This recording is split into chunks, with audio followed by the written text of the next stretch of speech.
যত্রতত্র নিয়মনীতির তোয়াক্কা না করেই প্রখর রোদের মধ্যে এভাবেই ছড়িয়ে ছিটিয়ে পড়ে রয়েছে গ্যাস সিলিন্ডার। এমন দৃশ্য মেহেরপুরের গাংনী উপজেলার বিভিন্ন দোকানের। শুধু উপজেলা শহরে নয়, প্রত্যন্ত গ্রামের দোকানগুলোতে এভাবেই ঝুঁকি নিয়ে গ্যাস সিলিন্ডার বিক্রি করছেন দোকানিরা। এ ধরনের গ্যাস সিলিন্ডার বিক্রি করতে বিস্ফোরক অধিদপ্তর ও ফায়ার সার্ভিসের অনুমতি নেওয়ার কথা থাকলেও বেশিরভাগ ব্যবসায়ীরই নেই অনুমতিপত্র।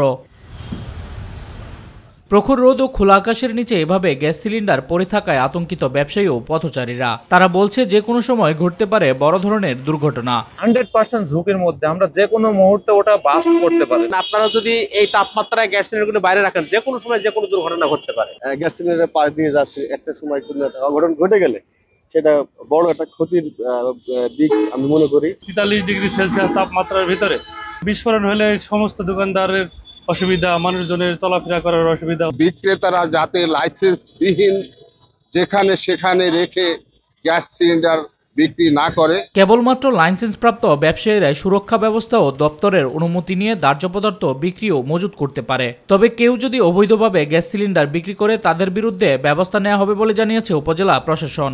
বিভিন্নভাবে দোকানপাট গড়ে উঠেছে, যারা কোনোভাবেই লাইসেন্স গ্রহণ করে না এবং অপ্রত্যাশিতভাবে তারা দোকানপাট এবং তাদের ব্যবসা প্রতিষ্ঠান পরিচালনা করছে। এই ধরনের লাইসেন্স ব্যতীত যদি কেউ এই কাজ করে থাকে বা কোনো ধরনের গ্যাস সিলিন্ডার বিক্রি করে থাকে, আমরা যথাযথভাবে তদারকির মাধ্যমে তাদেরকে আইনের আওতায় নিয়ে আসবো। অগ্নি নিয়ন্ত্রণ সুরক্ষা ও প্রত্যয়নপত্র ছাড়া অবাধে গ্যাস সিলিন্ডার বেচাকেনা বন্ধে কার্যকর পদক্ষেপ চান এলাকাবাসী। শামস তাবরিজ উচ্ছ্বাস, মাই টিভি নিউজ ডেস্ক।